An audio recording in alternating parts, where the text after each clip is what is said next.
Show is going way too quick today. 6 minutes past 9. Morning, everyone. It's the World Cup Breakfast Show. It's me, Andy Goldstein, Gabby Agbonlahor and Arnold Clark by a used kind upgrade event. Get 2 years free servicing plus a chance to win the cost of it back this June. I've just seen Greg Rosetsky in the green room. Legend. He's coming up in about 15 minutes' time.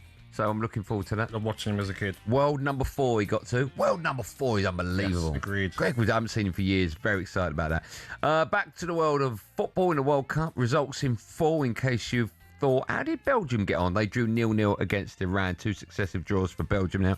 Spain beat Saudi Arabia 4-0. Uruguay 2-2 with Cape Verde. Side 63 in the world. Cape Verde still unbeaten. That's unbelievable. Incredible. This morning, Egypt 3-1 against New Zealand. Mohamed Salah on the score sheet as Egypt win their first ever game in the World Cup. So that was yesterday, but tomorrow, of course, we find out if England's performance against Croatia was something we should be getting used to seeing. Another good run forward here from Jed Spence. Saka will take over after a last touch from Rodgers. In he comes for Rashford, keeping his feet and winning the game for England. What a move! What a goal! Marcus Rashford makes it England 4, Croatia 2.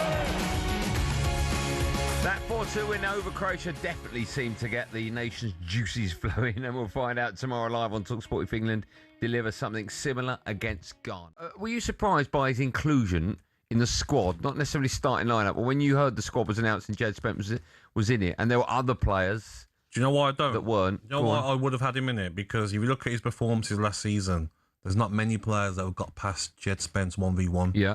And he had a thing that he'd done his Instagram after every game, and he put like a lock. And Yeah. a bit of banter of like, lock down that player. 1v1. He's come out and said he's the quickest in the squad. He's rapid, Yeah, strong. I like that. Is he the best at delivering balls into the box? No. But 1v1 defending, if we're going to go and win this World Cup, you're going to need players that can do that. Look at Livramento being out the squad now. You're down to like him being probably our quickest fullback that we've got. So if you're playing against Doué, Elise, Mbappe, you'd want Jed Spence 1v1 against them.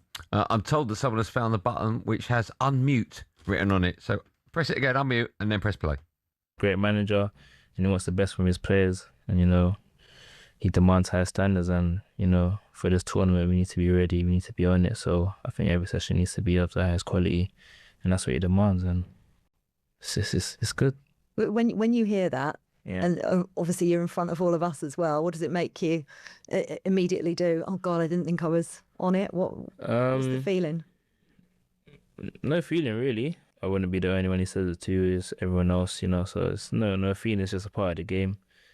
If he needs me to do whatever, I'll do it. So it's not. It's just part of the game, really. And what is he like behind the scenes? And what's he like as a manager? I think he's a great manager. He's a great guy.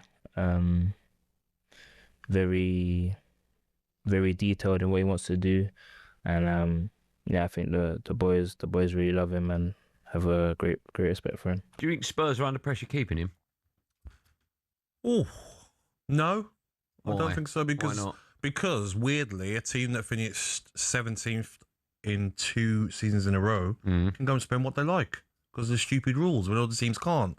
Look who they signed already. Yes, Senesi on a free transfer. Yeah. But they're buying players. They've been linked with Rashford as well. They're after Tonali. I know, but when you get strengthening. But when you get players that have a taste of success and they're playing for England, Yeah. Sometimes they move. Oh, 100%. We're seeing it with Rodgers, right? Yes, but I look at what De Zerbi's doing there, and he's looking at really strengthening his squad of players. Big players are joining Spurs now, so I'm sure we want to be part of that project. Yeah. How impressed have you been with? Oh, it's only one game, but Thomas Tuchel so far. That for me, the difference was underlined in the second half when we came out and we went for it at 2-2. Exactly. So Gareth Southgate wouldn't have done that. No, he Would wouldn't have have been happy done. with like a 3-2 win, and maybe Henderson comes on and sees it out. No, Thomas Tuchel said, "Okay, Rodgers, Saka, Rashford, get warm. On you go. Let's go and do this." Because rightly so, though, Andy. If Yeah. you was the England manager, or I was, I'd be like, Croatia are not a top side anymore. They're an aging squad. Look at their players compared to ours. Look at the leagues they're playing in. Let's go for it. And that's what he did. I was always confident before the game that we would comfortably win. We should have won by more. 5, 6, 7, really. No, don't 6-7. Don't do that. So, but I want to see when we get a test, though, mate. Yeah. It's okay doing that against Croatia. Yeah, I agree. What will he do if we get like a Portugal, Brazil? Yeah. Will he be that attacking? We'll wait and see. Yeah, he's the reason. That's the reason. Sorry, he's been brought in To win those games. Yeah, I exactly. agree. Lots of discussion as well about the fitness of Declan Rice, but what about Bukayo Saka? He, of course, made an impact when coming on as a sub against Croatia. Saka's England teammate Ollie Watkins, he spoke to the media over the weekend and says managing the Arsenal winger's injury is crucial to the team progressing. Not in the physio department, but look, he hasn't missed a day of training, so I think that's a good thing. I think he's played so many games throughout these last few years. You can see because he's a crucial player for Arsenal and very important because he's a top quality player and he brings quality to the pitch. For Arsenal and England, I think he's very important, as everyone can see. So I think, managing, niggles going into a competition is very important. For the later stages, you need important players like him to be ready to play and step up when called upon. So, to play with him, I've only played with him a handful of times, but he's very unselfish and, that's perfect as a striker, someone who's always looking for you. And I feel like he makes always the right decision as a footballer. Whenever he receives the ball, he's going to always make the right decision, and I think that's the hardest thing to do in football. How important is Saka? Do you want him to start tomorrow night? Because I thought the difference between him and Noni Madueke was big, understandably. Yeah.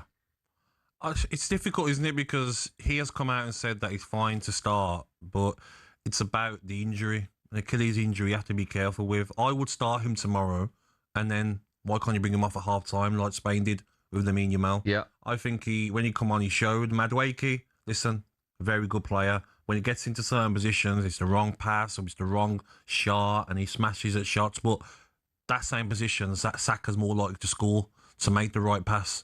So I think there's a total difference between the both players. I will start him because as much as you want to make sure players are okay for the latter rounds, you still need to be like in a rhythm of playing games. So I would start him and then bring him off. Declan Rice, I wouldn't. I think hamstring's different. I agree with you. You don't want that going. No, you don't. That pops you in a world of trouble. And it'd be a big miss, mate. If you lose him for the whole tour. If we're going to like Brazil, Portugal games, maybe, like you need Declan Rice in there 100%. Yeah, I agree. Don't forget, not that you will, England's second game of the tournament is right here on talkSPORT tomorrow night. A 9 p.m. kickoff. They take on Ghana.